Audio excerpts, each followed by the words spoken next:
25 miles south of Jerusalem, in the midst of ancient ruins, stands a mysterious synagogue. At a first glance, it appears to be just another structure from the ancient world. However, a closer look reveals something far more mysterious. Look, דקירן לטוב מנחמה ישוע שהדה ומנחמה ש. One of the inscriptions in the mosaic floor appears to have the name Yeshua written in Hebrew. Yeshua is the Hebrew form of the name Jesus. I mean, even today, the Messianic community in Israel calls Jesus Yeshua. So could this inscription really refer to Jesus of Nazareth and indicate that this was a Messianic congregation? Or does it simply speak of a person named Yeshua who lived in the 5th century? So, to find the answer for ourselves, we thought we'd better go down to the site and investigate it ourselves. And to make things even more interesting, in the synagogue's courtyard, there is a vertical shaft that leads into a mysterious underground tunnel. Wow, look at this. So join us on an expedition to the Judean foothills as we make our way through the ruins to reveal the ancient secrets of Susyia.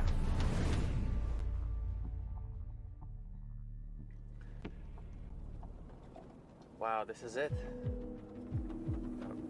What a historic location. I mean, all of these lands here. It's the beginning of the Shfela, isn't it? Just below Jerusalem. The site we're going to is located in the Judean foothills, about 25 miles south of Jerusalem and only 8 miles from Hebron. Wow, we didn't even get to the site yet, and it's just archaeology everywhere. It looks like just ruins everywhere. Yeah.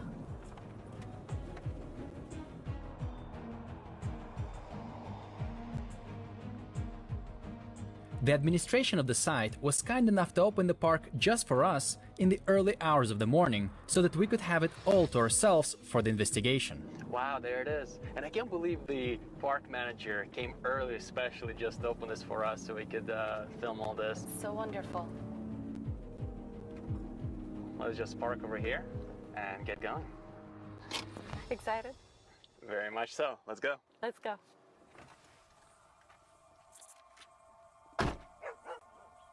And to make things even better, an old friend of the park decides to join us for this expedition. What a sweet dog. Let's go. Hi, girl. Before we make our way to the ancient synagogue, we have decided to first check out the ruins of the city to better understand who were the people that lived here.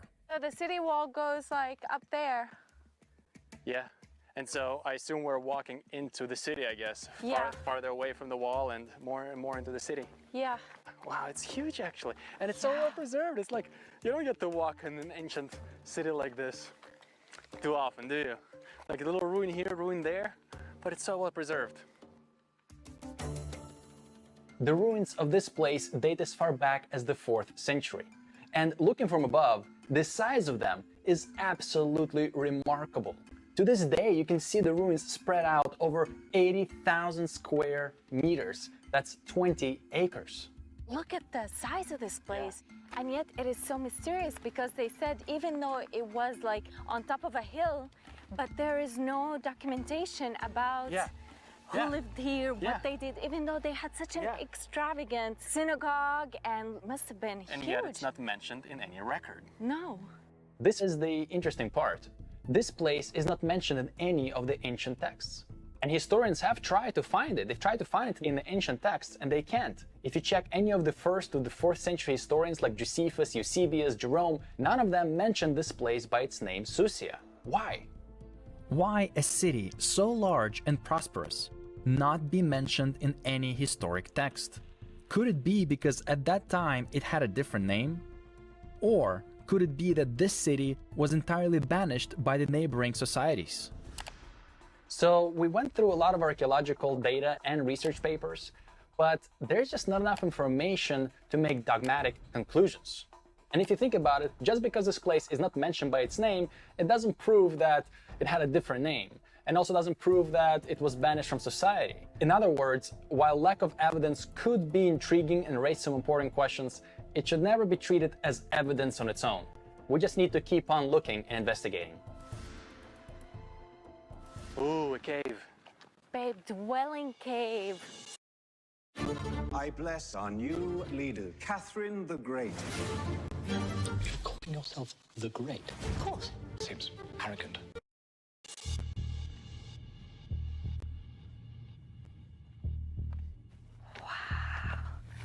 This one seems to be overgrown. Be careful.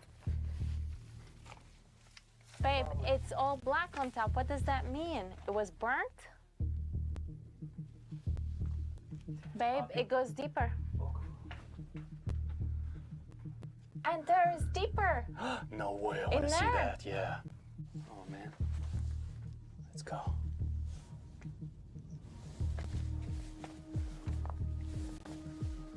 What's in there? What's in there? What's in there, puppy? What do you see? It's not excavated.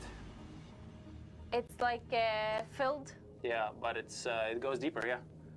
You can clearly see the chiseling here, the entrance. Wow. I can't imagine how many of them go deeper then.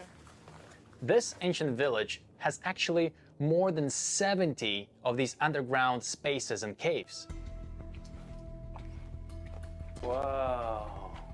What is This that? is phenomenal.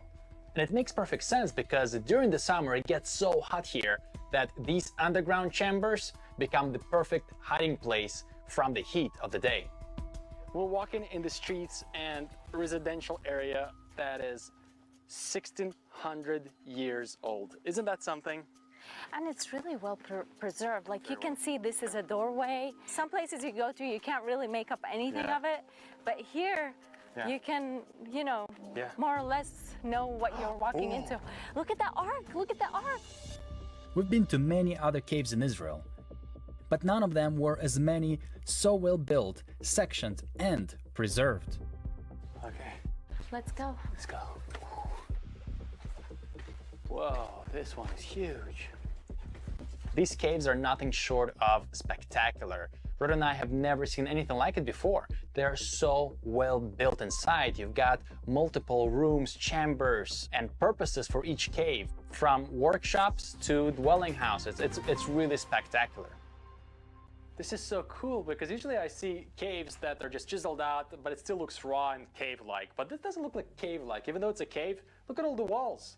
I mean, it's unusual to see walls and structures inside a cave. Wow.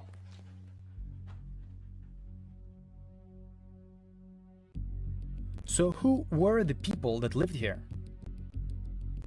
A few major archaeological discoveries can help answer this question. Mikveh. Wow. It's a small one, babe.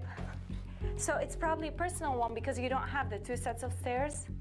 Okay. So it probably belongs just to the Yeah, otherwise if it was like a public Community event, you would one- have one one stair and go in out. and clean people go out the other way. so you don't touch. Mikvahs are found only in Jewish places. So the Jews would go into the pool as ritually unclean and then come out of the pool as ritually clean. It's not an act of cleaning your skin from dirt, it is an act of ritual purification.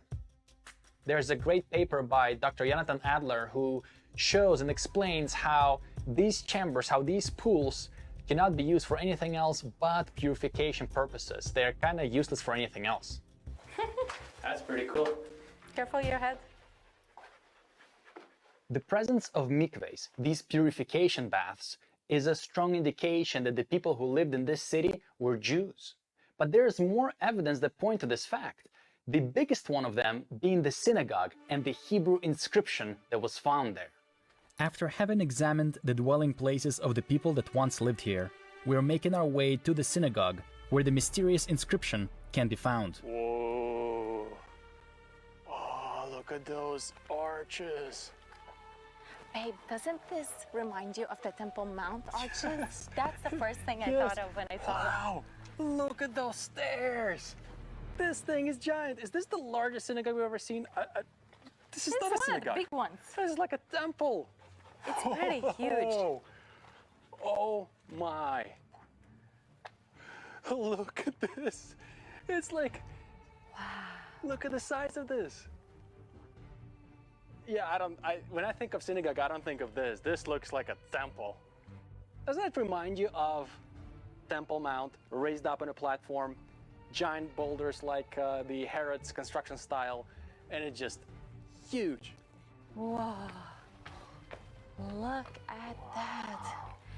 And that probably was the door here. Look at all those mosaics.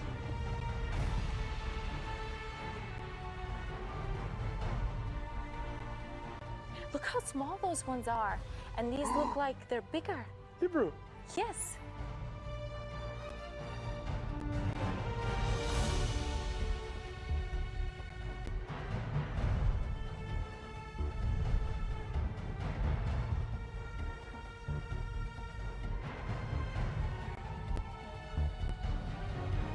Babe, There it is. look at that inscription. That's the one. Yes, let's go see That's it. the one. Whoa. Wow. I can't believe we can read it. After 1600 years, we can actually understand and read this same script. דקירן לטוב מנחמה ישוע שהדה ומנחמה ש. But that's like more of a ancient and or maybe even Aramaic. And so the Hebrew would read זכורים לטוב הפרקליט ישוע העד והפרקליט. This is a very controversial inscription, not just because of the name, but also because of the two words that surround it. The inscription is in Aramaic, and it only has a few words. דקירן לטוב מנחמה ישוע שהדה ומנחמה, and unfortunately the last word is damaged, but we do have just the first letter, shin. And translated, it reads, remembered for good, advocate, Yeshua, witness, an advocate, and then there is this just one letter, shin, which we don't know how it continues because this inscription is damaged. But here's the interesting part. This word that appears before Yeshua, it's an Aramaic word, menachama, and it is translated as an advocate, but it also means a comforter. In fact, this word appears in the Syriac New Testament. Ez itt a Budapest beszél. Megkérdeztük az embereket, mit gondolnak a rezsicsökkentésről. In John chapter 14, Jesus, speaking of the Holy Spirit, says, I will pray the Father, and he will give you another helper, that he may abide with you forever. In the Syriac translation of the New Testament, the word helper is written as menachamna, and it literally means an advocate, intercessor, a counselor, or a comforter. And then there is the second word, shahada. It appears right after Yeshua and it means witness or martyr. So if we take all of this together, it reads advocate Yeshua, witness, or possibly comforter Yeshua, martyr. So somebody looking at this could say, wait a minute, isn't this Jesus of Nazareth, the advocate, the comforter, the witness? Well, it would be nice if it was that simple, but unfortunately it gets quite complicated. The inscription begins with dakirim, which is plural for remembered. That means that the inscription is remembering more than one person. This is also evident by the last visible word. Not only does the inscription begin with a plural, saying we're remembering a few people, it also ends with a title for another person. It says ve